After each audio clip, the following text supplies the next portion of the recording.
تعلق رکھنے والے ہیں وہ ایک بات کو یاد رکھے کہ حضرت ابو بکر صدیق رضی اللہ تعالیٰ عنہ سے لے کر حضرت امیر معاویہ رضی اللہ عنہ تک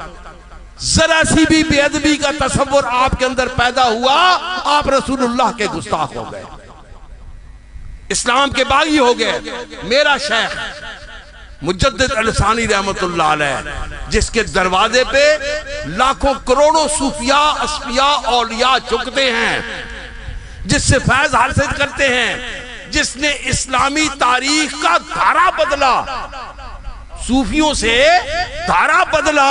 اور اصلاح احوال فرمائی، جو مجدد الف ثانی ہے، یعنی 1000 سال کے بعد پچھلے رسول اللہ صلی اللہ علیہ وسلم سے لے کر 1000 سال بعد پیدا ہوا اور اگلے 1000 سال کے لیے وہ مجدد ہے۔ وہ فرماتے ہیں ایک مکتوب شریف میں کہ النار الحامیہ لمن ذم المعاویہ، جس نے معاویہ رضی اللہ تعالیٰ عنہ کی تھوڑی سی بھی بدتعریفی کی اس کے لیے دوزخ کی بھڑکتی ہوئی آگ ہے۔ اور عبداللہ بن مبارک رضی اللہ تعالیٰ عنہ جو محدث ہیں، فقیہ ہیں، مفسر ہیں اور ہمارے امام ہیں اہل سنت کے، وہ فرماتے ہیں، ان سے کسی نے پوچھا کہ شان معاویہ کیا ہے، معاویہ کے بارے میں آپ کیا کہتے ہو؟ انہوں نے کہا کہ وہ جس کے گھوڑے کے سموں سے اڑ کر ناک میں بیٹھنے والے غبار کی قسمیں اللہ نے قرآن میں کھائی ہوں، ابن مبارک کی جرت ہے کہ اس پر تبصرہ کر سکے، اس پر تبصرہ کر سکے۔ تو یاد رکھو یہ سارے صحابہ کرام ان کے درمیان جو اختلافات ہوا وہ بھی مبنی بر اخلاص تھا۔ تاریخ کو مت دیکھو، تاریخ کو دیکھیں گے تو بہت سے بھید ایسے کھلیں گے کہ ہم بہت سی ہستیوں کے بے ادب ہو جائیں گے ہم اس پر تبصرے کرتے کرتے، کیونکہ معاملہ پیچھے قتل عثمان رضی اللہ تعالیٰ عنہ کا تھا، اس میں دو فریق اختلاف کا شکار ہوئے۔ اب اس میں کھو دیں گے تو پھر ہم ہر جانب بے ادبی کی رواج شروع ہو جائے گا۔ اس لیے ادب اسی میں ہے کہ ہمارے مشائخ، ہمارے اولیاء، ہمارے اصفیاء جنید بغدادی سے لے کر حسن بصری سے لے کر ابو بکر شبلی سے لے کر ابو منصور ماتریدی سے لے کر علی حجویری تک، داتا گنج بخشی حجویری تک، اور پھر ان سے لے کر معین الدین چشتی اجمیری، غوث اعظم سے لے کر بہاؤالدین نقشبند بخاری، امیر عبید اللہ آرار تک، اور پھر مجدد الثانی تک، خواجہ بالی باقی بلہ تک، اور پھر ان سے لے کر حضرت شمس العارفین سیالوی تک، حضرت پیر محمد کرم شاہ الازہری بھیروی تک، اور حضرت اپنا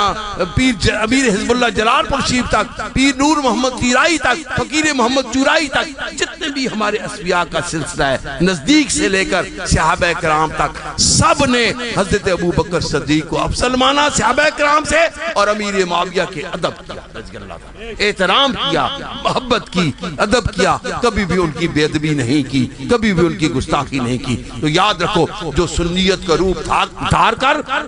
ایسی بے ادبیاں کرنے والے ہیں ان کے بارے میں آپ سے یہی عرض کروں گا کہ قافلے والوں راہ کٹن ہے، ہوش سنبھلنا دیکھ کے چلنا۔ قافلے والوں راہ کٹن ہے، ہوش سنبھلنا دیکھ کے چلنا، ہر موڑ پہ بیٹھے ہیں راہزن، رہنما کا بھیس بدل کر۔ حفیظ جلالدین نے کہا تھا برائے مدعا ہر ادعا کو چھوڑ آیا ہوں، برائے مدعا ہر ادعا کو چھوڑ آیا ہوں، اور خدا کے واسطے ہر ناخدا کو چھوڑ آیا ہوں۔ تمہیں ہر موڑ پر ایک راہزن سے بچ کے چلنا ہے، میں ہر ایک موڑ پر ایک رہنما کو چھوڑ آیا ہوں، میں ہر ایک موڑ پر ایک رہنما کو چھوڑا ہوں۔ تو دوستو اللہ تعالیٰ سے دعا ہے، التجا ہے، مجھے میرے بیٹے حسنین کو اور ہمارے تمام متوسلین کو دین کی غیرت نصیب فرمائے، دین کی حمیت نصیب فرمائے، رسول اللہ صلی اللہ علیہ وسلم کی محبت نصیب فرمائے، آپ کے صحابہ اکرام کی محبت، ان کا ادب، ان کا احترام نصیب فرمائے، اہل بیت کی محبت نصیب فرمائے، اور آل اطہار کی بھی محبت نصیب فرمائے، ان کا ادب نصیب فرمائے، ان سے محبت نصیب فرمائے، ان کا عشق نصیب فرمائے، کیونکہ اس عشق کے بغیر، اس کے محبت کے بغیر صحابہ کرام بھی کہتے ہیں کہ ہمارے پاس کچھ نہیں۔ صحابہ کرام بھی یہ کہتے تھے کہ رسول اللہ صلی اللہ علیہ وسلم ان بیٹوں کے محبت کے سوا ہمارے پاس کچھ نہیں۔ وہ بھی ان سے محبت کرتے تھے، وہ بھی ان سے پیار کرتے تھے، ہم پر بھی لازم ہے ان سے پیار کریں، لیکن اس پیار کی آڑ میں، اس پیار کے اظہار کے پردے میں رسول اللہ صلی اللہ علیہ وسلم کے صحابہ کرام کی عزت اور ناموس پر جو انگلی اٹھے گی اس انگلی کو کاٹنے کے لیے بھی ہمیں تیار رہنا پڑے گا۔ جو آنکھ اٹھے گی اس آنکھ کو پھوڑنے کے لیے بھی ہمیں تیار رہنا پڑے گا، خواہ وہ بڑی سے بڑی کوئی شخصیت کیوں نہ، ہمارے پاس کوئی سامنے کوئی شخصیت نہیں ہے، کوئی حیثیت کسی کی نہیں ہے. میرے پاس ایک بہت ہی معزز ترین بہت بڑے خانوادے سے تعلق رکھنے والا سیاسی لیڈر میری دادی اماں کے فاتح کے لیے میرے پاس آیا ہوا تھا. تو میرے فاروق رضی اللہ تعالیٰ کی شان میں ذرا سی میں نے کہا میرے عزیز بھائی سیف تھا، میں نے کہا سیف اس سے پیالی لے لو، وہ چائے پی رہے تھے، کیک بھی لے لو اس سے، اٹھو جاؤ نکل جاؤ. میری دادی اور دادا، میری ماں اور باپ میرے لیے احترام ہے، لیکن عمر فاروق میرے لیے ایمان ہے. احترام قربان کیا جا سکتا ہے لیکن ایمان قربان نہیں کیا جا سکتا. احترام چھوڑا جا سکتا ہے لیکن ایمان کو ترک نہیں کیا جا سکتا. صحابہ کرام کی محبت ہمارے ایمان کا حصہ ہے. محمد رسول اللہ والذین معہ شداء علی الکفار رحماء بینہم، ان کا عزت کرو، ان کا احترام کرو. وآخر دعوانا الحمدللہ رب العالمین. یہی میرا آخری آپ کے لیے پیغام ہے. یار زندگی ساتھ دے نہ دے، اب ہم ڈھلتے سورج ہیں. یہ جو نوجوان ہو نا یہ بدک جاتے ہو. نوجوانوں یاد رکھو، ایمان صرف چند نعروں اور خوشنما باتوں سے نہ بدلا کرو. ایمان کی پیچھے قرآن کی